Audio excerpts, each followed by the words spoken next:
Hello dear students, welcome back to easy notes. आज हम लोग स्टार्ट करने वाला है हमारा नया चैप्टर, दैट इज ऑसिलेशंस, जिसमें हम लोग कंप्लीटली आज इंट्रोडक्शन करेंगे। तो देखते हैं कि ऑसिलेशन होता कैसे है। सबसे पहले periodic motion. What is periodic motion? A motion which repeat itself identically after a fixed interval of time. मतलब अपने आप को फिक्स्ड इंटरवल ऑफ टाइम के साथ रिपीट करना। मतलब मान लो कि मैं यहाँ हूं, मैं ऐसे गया, फिर ऐसे आया 1 सेकेंड में, फिर ऐसे गया, फिर ऐसा आया, फिर ऐसे गया, फिर ऐसा आया। मतलब अपने आप को मैं रिपीट कर रहा हूं और आइडेंटिकली रिपीट करना होगा। क्या करना होगा? आइडेंटिकली रिपीट करना होगा after regular fixed interval of time. मतलब 1 सेकेंड में ही मैं जाना आना करना होगा मुझे। ठीक है, जैसे हमारा रोटेशन ऑफ अर्थ हो रहा है, 24 आवर्स में एक दफा रोटेट होता है। ठीक है, फिर 24 आवर्स में एक दफा, फिर 24 आवर्स में एक दफा, फिर 24 आवर्स में एक दफा। या तो एक सर्कुलर मोशन, कोई एक ऑब्जेक्ट जो है वो यूनिफॉर्म सर्कुलर मोशन कर रही हो। क्या? यूनिफॉर्म सर्कुलर मोशन कर रहे हो। यूनिफॉर्म सर्कुलर मोशन मतलब उसकी स्पीड जो है वो कांस्टेंट होगी, तो वो राउंड राउंड जो है रोटेट होती होगी। तो ऐसा मोशन जहां पे अपने आप को रिपीट कर रहा है, जो मोशन अपने आप को identically after fixed interval of time repeat कर रहा है, उसको हम लोग कहते हैं क्या? Periodic motion. Example, orbital motion of earth around sun, motion of arms of the clock. जैसे क्लॉक 12 घंटे में जो है अपने आप को, जो सेकेंड्स का क्लॉक है वो 1 मिनट में अपने आप को रोटेट कर लेता, और जो मिनट का क्लॉक है वो 1 घंटे में अपने आप को रोटेट करता है, और जो आवर का क्लॉक है वो 12 घंटे में अपने आप को वापस से रिपीट करता है। तो ऐसा जो अपने आप को फिक्स्ड इंटरवल ऑफ टाइम के साथ रिपीट करे, उसको हम लोग क्या कहते हैं? Periodic motion. और motion of a simple pendulum. Simple pendulum क्या है? आप लोगों ने एक प्रैक्टिकल किया होगा, राइट? लैब में प्रैक्टिकल क्या होगा कि एक बॉब को कुछ इस तरह का होता है, यहाँ पे फिक्स्ड एंड होता है, और ये स्ट्रिंग को एक बॉब से लटका देते हैं, और इस बॉब का ऐसे पुल करके छोड़ देते हैं। तो ये क्या होगा? यहाँ यहाँ यहाँ यहाँ ऐसे जो है वो मूव होता होगा, अपने आप को रिपीट करते हुए एक मोशन कर रहा होगा फिक्स्ड इंटरवल ऑफ टाइम के साथ। उसको हम लोग क्या कहेंगे? एक पीरियोडिक मोशन कहेंगे। अच्छा, एक और मोशन आता है जिसको हम लोग कहते हैं oscillatory motion. What is oscillatory motion? Oscillatory motion is the motion if it moves to and fro about a fixed point. To and fro मतलब, पीरियोडिक मोशन मतलब क्या है? किसी भी तरह का मोशन हो सकता है। मान लो या कि स्ट्राइट लाइन में ऐसे गया, फिर ऐसे आया, फिर ऐसे आ गया, in fixed interval of time. ऐसा बार बार अगर करता रहो, this is nothing but periodic motion. एक रोटेशन करता रहो तो that is nothing but periodic motion. But oscillatory motion उसको कहते हैं तो जो टू एंड फ्रो मूव हो। टू एंड फ्रो मतलब आगे पीछे या आजू बाजू मूव करे एक फिक्स्ड पोजीशन के अलॉन्ग। मान लो कि ये मेरी फिक्स्ड पोजीशन है, ऐसे ऐसे ऐसे ऐसे ऐसे ऐसे अगर जाऊं तो ये मोशन जो है टू एंड फ्रो मोशन। इसको हम लोग क्या कहते हैं? To and fro motion. मतलब ऐसे मूव होते रहना अपने फिक्स्ड पॉइंट के अलॉन्ग, आगे या पीछे, ऐसे बार बार बार बार बार बार लगातार बार बार लगातार ऐसे मूव होते रहना। उस मोशन को हम लोग क्या कहते हैं? फिर ऑसिलेटरी मोशन। तो the fixed point about which the body oscillate. अच्छा, इस फिक्स पॉइंट को हम लोग कहते हैं मीन पोजिशन या तो इक्विलिब्रियम पोजिशन। क्या कहते हैं उसको? मीन पोजिशन और इक्विलिब्रियम पोजिशन कहते हैं। ठीक है, तो एक पॉइंट याद रखें, all oscillatory motions are periodic. हाँ पता है, क्योंकि ये अपने आप को रिपीट कर रहे हैं। But all periodic motions are not oscillatory, right? Periodic motion oscillatory नहीं हो सकते, क्योंकि पीरियोडिक मोशन कुछ भी हो सकता है जो अपने आप को रिपीट करे, वो पीरियोडिक मोशन है।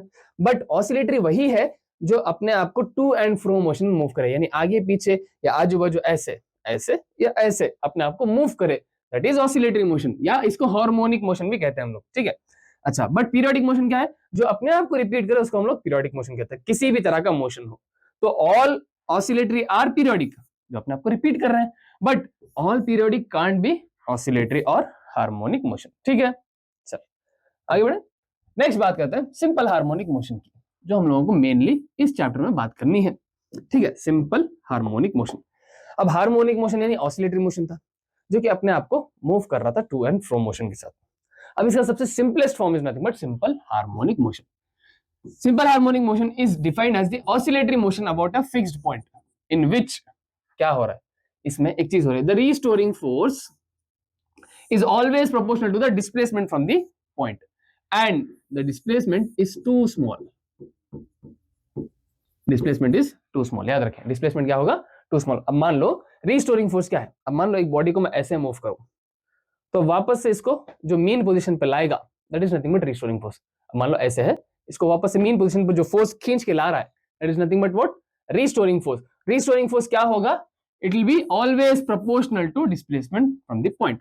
मतलब जितना ज्यादा डिस्प्लेसमेंट होगा उतना ज्यादा फोर्स लगेगा उस बॉडी पे वापस से उसको मीन पोजीशन पे लाने के लिए। But the restoring force is always directed towards mean position. मतलब मान लो कि अगर ये एक बॉडी की मीन पोजीशन है, ठीक है, मीन पोजीशन। अब इसको अगर मैं इधर मूव करूं कुछ ऐसे, ठीक है, तो रीस्टोरिंग फोर्स कहां लगेगा, डिस्प्लेसमेंट जो है इधर लगा, बट रीस्टोरिंग फोर्स कहां लगेगा, रीस्टोरिंग फोर्स लगेगा कहीं इधर, एफ आर। अगर मैं इसको इधर मूव करूं तो डिस्प्लेसमेंट जो है इधर हुआ, बट रीस्टोरिंग फोर्स कहां लगेगा, एफ आर इधर।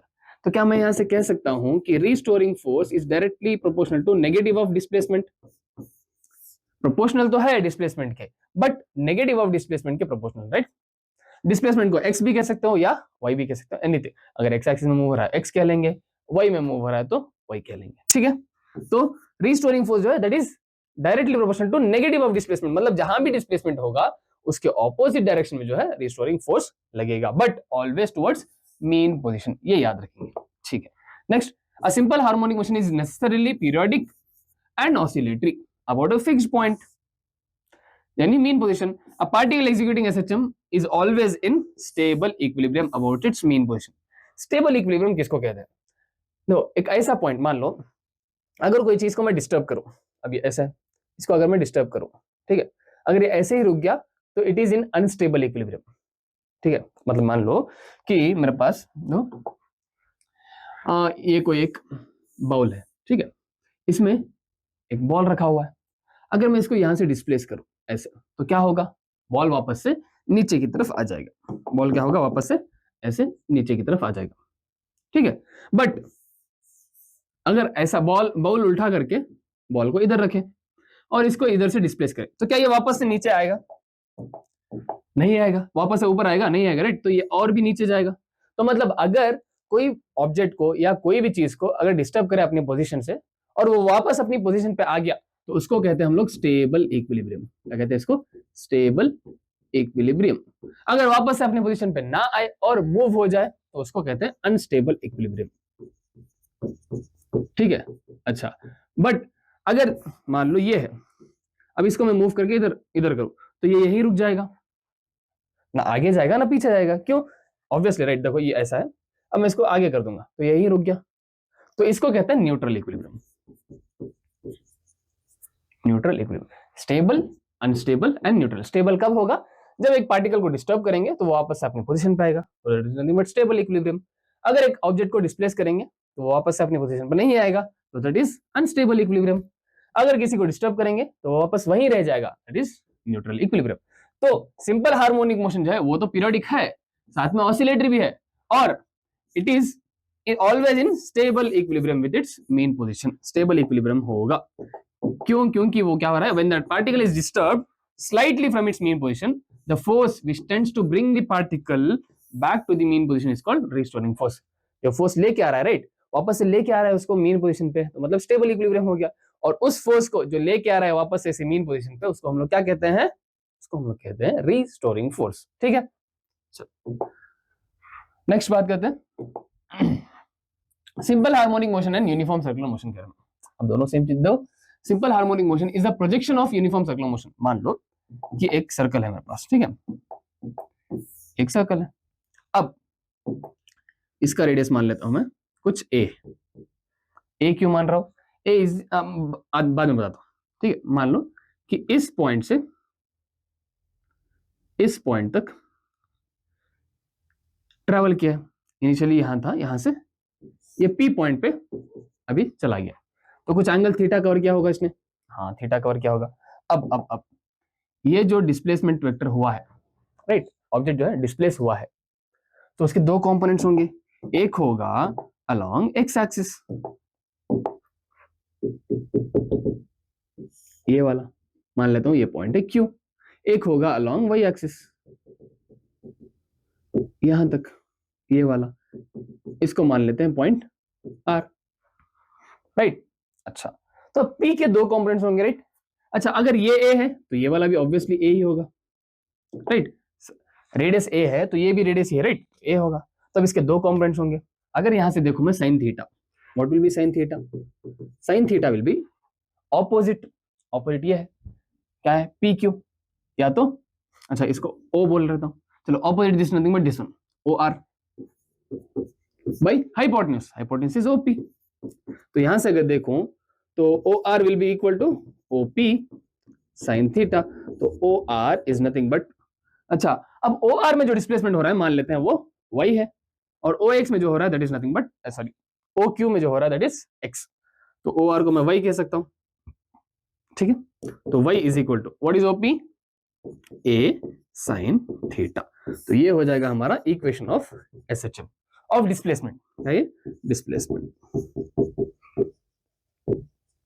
अच्छा अब यहां से हम लोग cos थीटा भी निकाल सकते हैं। cos theta will be opposite, sorry adjacent by hypotenuse, adjacent O Q by hypotenuse OP.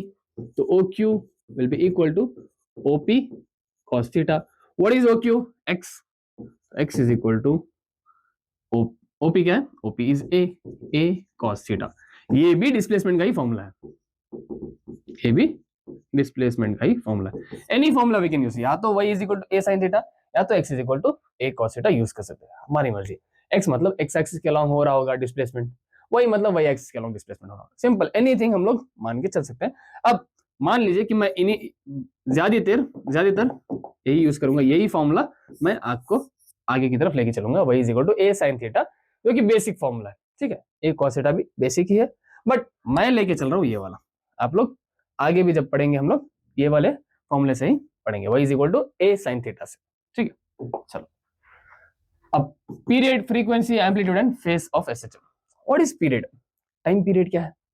अब हम लोगों ने यूनिफॉर्म सर्कुलर मोशन में पढ़ा था कि what was time period. Time period is nothing but क्या, the time taken to complete one circle, उसको हम लोग क्या कहते थे, टाइम पीरियड। उसी तरह the time taken by the particle to complete one oscillation, एक ऑसिलेशन को, मतलब यहां से इनिशियली यहां था राइट, यहां गया फिर वापस आया, फिर यहां गया फिर वापस आया, मतलब ये हुआ एक ऑसिलेशन। आगे वापस पीछे फिर वापस, उसको कहते हैं एक ऑसिलेशन। आगे जाके पीछे आने को एक ऑसिलेशन नहीं कहते। आगे गया पीछे आया फिर वापस से पीछे गया फिर बीच में आया, उसको कहते हैं एक ऑसिलेशन। तो एक ऑसिलेशन को कंप्लीट करने के लिए जितना टाइम लगेगा उसको हम लोग कहते हैं पीरियड ऑफ एसएचएम। तो टाइम पीरियड का एक ही फॉर्मूला है, that will B 2 pi by omega. Time period का क्या फॉर्मूला होगा, 2 पाई बाई ओमेगा, ठीक है। चलो अब फ्रीक्वेंसी की बात करते हैं। The number of oscillations made by the particle in 1 second, एक सेकंड में कितने ऑसिलेशंस होंगे उसको हम लोग क्या कहते हैं, फ्रीक्वेंसी। तो frequency is nothing but 1 upon time period, that is nothing but omega upon 2 पाई। तो ये क्या हो जाएगी हमारी, ये हो जाएगी फ्रीक्वेंसी, ठीक है। अच्छा यहां से हम लोगों ने ये देखा कि y is equal to a sin theta, क्या मैं थीटा को ओमेगा टी भी लिख सकता हूं राइट। अगर ये सर्कुलर मोशन ओमेगा के अलोंग हो रहा होगा इन टाइम t, तो इसको मैं लिख सकता हूं y is equal to a sin omega t, इसको x is equal to a cos omega t, कुछ इस तरह से भी हम लोग लिख सकते थे। चलो ये हो गया फ्रीक्वेंसी। अब बात करते हैं एम्पलीट्यूड की। What is amplitude? एम्पलीट्यूड वो है, देखो अब किसी पार्टिकल को मैंने डिस्टर्ब किया तो मैक्सिमम कहां तक जाएगा, डिस्प्लेस होगा, उसको कहते हैं हम लोग क्या, amplitude. The maximum displacement of the vibrating particle from equilibrium और mean position is called amplitude. अब यहां पे अगर एक इक्वेशन लिखे y is equal to a sin omega t, what is a here, a is amplitude, ठीक है। जब यहां पे हम लोगों ने देखा कि a क्या था, तो अगर किसी ऑब्जेक्ट को हम लोग डिस्प्लेस करेंगे तो वो कहां तक जा सकता है, वो मैक्सिमम a तक ही जा सकता है, उससे बाहर तो नहीं जा सकता राइट। हाँ तो उसको हम लोग क्या कहते थे, a is nothing but amplitude, maximum displacement of the particle in oscillation, ठीक है। नेक्स्ट फेज, फेज क्या है, फेज मतलब कितना एंगल बना के निकल रहा है, मतलब theta, theta is nothing but omega t. तो इस फॉर्मूले में क्या हो जाएगा, a sin ओमेगा टी में omega t will be the phase difference. The phase of vibrating particle at any instant is defined as its state of vibrating regarding position and the direction of motion, मतलब position और direction of motion में कितना angle बनाया है उसको हम लोग क्या कहते हैं, फेज, इनिशियल फेज, ठीक है। चलो अब बात करते हैं velocity and acceleration of SHM की, ठीक है। तो यहाँ पे if a is the amplitude of the particle executing SHM with time period t given है, displacement of the mean position, अच्छा डिस्प्लेसमेंट गिवन है, y is equal to a sin omega t, जो कि मैं यूज करने वाला हूं हमेशा। तो क्या इन्होंने वेलोसिटी को एक्स्ट्रा पेज दिया है, हाँ वेलोसिटी को एक्स्ट्रा पेज दिया, तो यहां से हम लोग वेलोसिटी डिराइव कर लेंगे। चलो सबसे पहले अगर देखो y is equal to a sine omega t, ठीक है। What is v? v is nothing but dy upon dt। क्यों? Displacement upon time. हाँ, तो dy dt of a sine omega t, ठीक है। So v is equal to a जो है वो कांस्टेंट है, amplitude, maximum displacement will be constant. हाँ, d by dt of sine omega t. अब याद रखें, differentiation of sine omega t is d by dt of sine omega t will B cos omega T into omega. क्या हो जाएगा ये? cos omega T into omega. अब यहाँ पे इतना ही याद रखें, जब आप सेकेंड पीसी में जाएंगे तब कंप्लीटली इंटीग्रेशन पढ़ेंगे या डिफरेंशिएशन पढ़ेंगे, या तो अगर आप लोगों को अभी जानना है तो आप जाइए हमारे चैनल पे, वहाँ पे एक सेक्शन होगा बेसिक मैथ्स का, जहाँ पे मैंने आप लोगों को डिटेल में डिफरेंशिएशन, इंटीग्रेशन, ट्रिग्नोमेट्री वगैरह वगैरह सब कुछ कराया है, जो कि यहाँ पे यूज हो सकता है। वहां से आप लोगों को पता चल जाएगा कि साइन ओमेगा टी का, साइन थीटा का नहीं, साइन ओमेगा टी का डिफरेंशिएशन जो है वो क्या होगा? cos omega T into omega होगा। जब यहाँ पे सब्स्टिट्यूट करेंगे तो क्या हो जाएगा? v इज इक्वल टू ए, एक ओमेगा मल्टीप्लाई हो जाएगा इंटू cos ओमेगा टी, ए ओमेगा cos ओमेगा टी, ठीक है। ये क्या आ गया हमारा? v का ग्राफ। ओके, ये तो एक फॉर्मूला हो। अब v is equal to a omega, what is cos omega t? cos omega t क्या है? cos ओमेगा टी बट हमें ये पता है कि साइन स्क्वायर ओमेगा टी, हमें sine square omega t plus cos square omega t is equal to 1, ये पता है। तो यहाँ पे cos ओमेगा टी को क्या लिख सकता हूं मैं? ये साइन स्क्वायर ओमेगा टी उधर जाएगा, यानी root of 1 minus sine square omega t लिख सकता हूं। हाँ, लिख सकता हूं। तो अब यहाँ से v is equal to a omega. अच्छा, अब इस ए को अंदर अगर मल्टीप्लाई कर लूं तो क्या होगा? देखो, ओमेगा इंटू रूट ऑफ ए अंदर जाएगा रूट के, तो ये ए स्क्वायर हो जाएगा, माइनस यहाँ पे भी a square sine square omega t होगा, ठीक है। ओके, तो अब ए साइन ओमेगा टी क्या है? A sine omega t is y, तो a square sine square omega t क्या होगा? Y square. तो simple, therefore we can be written as root of, sorry, omega into root of a square minus y square. ये हो जाएगी हमारी velocity of SHM, ठीक है, फॉर दिस डिस्प्लेसमेंट, इस डिस्प्लेसमेंट के लिए, ठीक है। अच्छा, इसीलिए मैंने y के टर्म्स में लिखा है। अगर आप y को एक cos ओमेगा टी लेंगे तो यहाँ पे a स्क्वायर, यहाँ पे cos ओमेगा टी दिया, sin ओमेगा टी आएगा, तो सिचुएशंस चेंज हो जाएंगी, ठीक है। इसीलिए आप लोग याद रखें कि इसके रिस्पेक्ट में ये वाला फॉर्मूला निकला है, ये a omega cos omega T. अगर यहाँ पे वही cos होता तो यहाँ पे a omega sin omega T होता और माइनस के साथ होता, ठीक है। आप लोगों को इतनी डिटेल में नहीं जाना है, आप लोग बस इसी को याद रखिए कि y is equal to a sine omega t लिया है, तभी जो है y is equal to v is equal to a omega cos omega t है, और एक्चुअल एक्सप्रेशन ये है in terms of y, in terms of theta ये हो जाएगी, इन टर्म्स ऑफ y वो होगी, ठीक है। चलो, अब बात करते हैं एक्सेलरेशन की। What is acceleration? हमें पता है कि acceleration is nothing but dv upon dt। Okay, तो a is equal to d by dt of v, क्या आया था हमें, इसी को बेस मान के चल रहा है, तो v क्या है? v आया a omega cos omega t, a omega cos omega t। Okay, तो a is equal to, constants क्या क्या है? a और ओमेगा कांस्टेंट है, तो बच जाएगा d upon dt of cos omega t, ठीक है। अब ये भी याद रखें कि d by dt of cos omega t will be minus omega into sine omega t, क्या आ जाएगा? Minus omega into sine omega t, ठीक है। तो a इज इक्वल टू, ये माइनस बाहर आ जाएगा, इसका minus a omega into omega, omega square sine omega t, ठीक है। अच्छा, अब a साइन ओमेगा टी क्या है? a sine omega t is y, therefore एक तो ये फॉर्मूला आ गया, a is equal to minus omega square y, acceleration क्या आएगा? Minus omega square y। तो यहां से हमें पता चलता है कि acceleration is directly proportional to minus of y। Acceleration जो है क्या है? Directly proportional to negative of displacement, मतलब जहां भी डिस्प्लेसमेंट होगा उसके ऑपोजिट डायरेक्शन में एक्सेलरेशन होगा, तो वही हमारा क्या होगा? फोर्स भी होगा, समझे? इजी। अच्छा, अब हमें दो चीजें पता चली,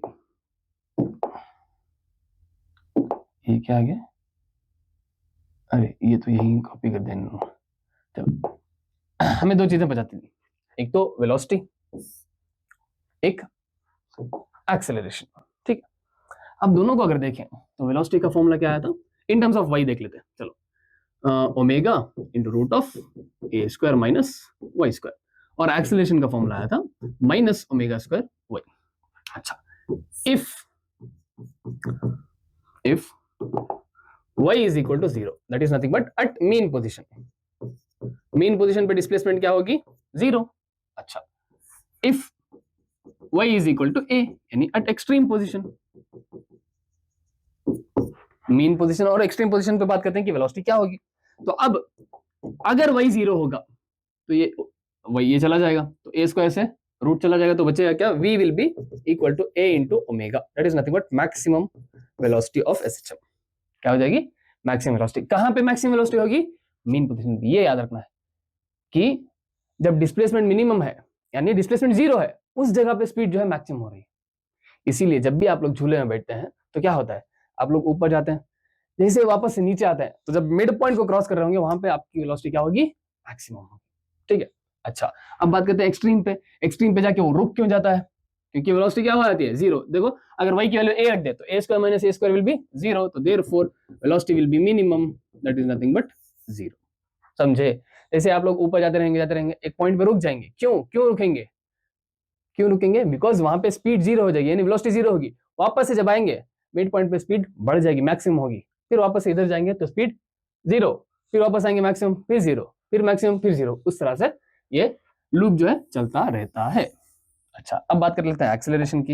एक्सेलरेशन देखते हैं, if y is equal to 0 यानी एट मेन पोजीशन, और if y is equal to a at extreme position, ठीक है। अच्छा, अब y की वैल्यू 0 रखो तो एक्सेलरेशन 0 हो जाएगा, ऑब्वियसली राइट। सेंटर पे देखो तो एक्सेलरेशन होगा ही नहीं, यहाँ पे एक्सेलरेट नहीं हो रही, बस स्पीड ज्यादा है, ठीक है। एक्सेलरेट कहाँ हो रही होगी, एक्सेलरेट जब जब जैसे जैसे ऊपर जाते रहेंगे एक्सेलरेशन उससे क्या हो रहा होगा, बढ़ रहा होगा। इसीलिए जैसे जैसे हम लोग ऊपर जा रहे होंगे हम लोगों को लग रहा होगा कि हम नीचे गिर रहे हैं, नीचे गिरने वाले लग रहा होगा, राइट। हाँ, सेंटर की तरफ लगेगा एक्सेलरेशन क्योंकि नेगेटिव है, तो at extreme it will be maximum, that is minus omega square a. क्या हो जाएगा, माइनस ओमेगा स्क्वायर ए, कहां पे, एक्सट्रीम्स पे। इसीलिए जब जैसे जैसे हम लोग डिस्प्लेसमेंट ऊपर करते जाएंगे हम लोगों को लगेगा कि हम लोग नीचे गिरने वाले हैं, और अगर सीट बेल्ट ना हो यानी प्रोटेक्शन ना हो तो हम लोग नीचे ही गिरेंगे।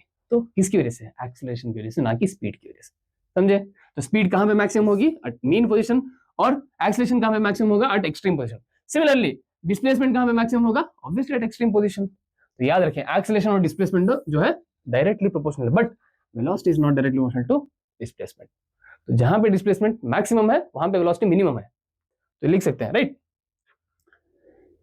Eight mean position displacement and acceleration is minimum,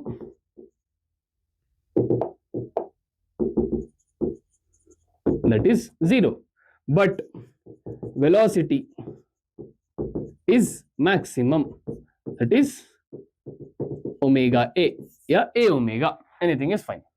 अब दूसरा पॉइंट आप लोग खुद लिखेंगे कि एट एक्सट्रीम पोजीशन क्या होगा, eight extreme position velocity will be minimum, that is 0, and acceleration and y will be maximum, ठीक है। अच्छा, अब इसके ग्राफ्स देख लेते हैं कि इन सब के ग्राफ जो है वो किस तरह से आएंगे।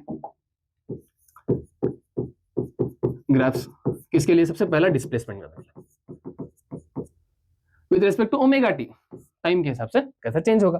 तो डिस्प्लेसमेंट का फॉर्मूला क्या है, y is equal to a sine omega t, मतलब साइन ग्राफ, साइनोसॉइडल ग्राफ आएगा इसका। तो कुछ इसका ग्राफ जो है इस तरह का होगा, और ये जो मैक्सिमम होगा that will be plus a, और ये वाला जो होगा maximum that will be minus of a, y और ओमेगा टी का ग्राफ, ठीक है, साइन ग्राफ। जब ये साइन होगा तो what will be velocity, velocity जो है that will be a omega cos omega t, हाँ यही रहेगी, ओके। तो यहाँ पे कॉस का ग्राफ आएगा जब साइन 0 कब होगा, साइन 0 0, राइट। हाँ, ये साइन 0 0, मैक्सिमम कब होगा, पाई बाई 2 पे, फिर से 0 कब होगा, पाई पे, फिर 3 पाई बाई 2, फिर 2 पाई, इस तरह से आगे बढ़ता रहेगा, ठीक है। सिमिलरली आप कॉस का ग्राफ अगर ड्रॉ करें तो कॉस का जो ग्राफ होगा that will B initially maximum, right? Cos zero पे जो है मैक्सिमम होता है, फिर जीरो, फिर मिनिमम, फिर इस तरह से। मतलब ये वाला प्लस ए ओमेगा और ये वाला माइनस ए ओमेगा होगा, या तो ओमेगा एनीथिंग। तो ये जीरो पे होगा, ये पाई बाई टू पे कॉस थीटा जो है जीरो, यानी 90, कॉस 90 क्या है जीरो। फिर 3 ये पाई पे कॉस थीटा केवल माइनस होगी, कॉस 180 इज नेगेटिव ऑफ 1, फिर 3 पाई बाई 2, फिर 2 पाई। तो कुछ इस तरह से जो है कॉस का ग्राफ आएगा, यानी वेलोसिटी का। अब बात करते हैं एक्सीलरेशन की। तो अगर एक्सीलरेशन की बात करें, एक्सीलरेशन का ग्राफ क्या है? एक्सीलरेशन का जो फॉर्मूला है minus omega square a square sine omega t, minus omega square a, right? A square नहीं, ए साइन ओमेगा टी। मतलब यहां पे भी साइन का ग्राफ है, हाँ। तो ये भी ग्राफ जो है वो कैसा आएगा? साइन का ग्राफ है, but it is of negative sine, तो मतलब कुछ ऐसा आएगा, ठीक है? It will be minus omega square a, ये जो है plus omega square a, 0 pi by 2 pi 3 pi by 2 and 2 pi, ठीक है? तो इस तरह से हमें ये पता चलता है कि ये साइन में अगर 90 डिग्री आगे भेजेंगे तो वेलोसिटी आएगी, और 90 डिग्री आगे जाएंगे तो एक्सीलरेशन आएगा। मतलब देखो कुछ इस तरह से, sine 90 plus theta is nothing but cos theta, cos 90 plus theta is nothing but क्या? Minus sine theta. तो इस तरह से हमें ये पता चलता है कि अगर इसमें 90 डिग्री आगे जाएंगे तो हमें कॉस का ग्राफ आएगा। मतलब डिस्प्लेसमेंट y और वेलोसिटी के बीच में फेज डिफरेंस कितना है? पाई बाई 2 का। वेलोसिटी और एक्सीलरेशन के बीच में फेज डिफरेंस कितना है? 90 डिग्री, यानी पाई बाई 2 का। वही अगर डिस्प्लेसमेंट और एक्सीलरेशन के बीच में पूछ ले तो पाई का फेज डिफरेंस होगा। This what? फेज डिफरेंस, ठीक है? तो आज के लिए बस यहीं तक था, तो मिलते हैं नेक्स्ट लेक्चर में। तब तक के लिए पढ़ते रहिए और डाउनलोड कीजिए इजी नोट्स आपको, ठीक है? Bye bye.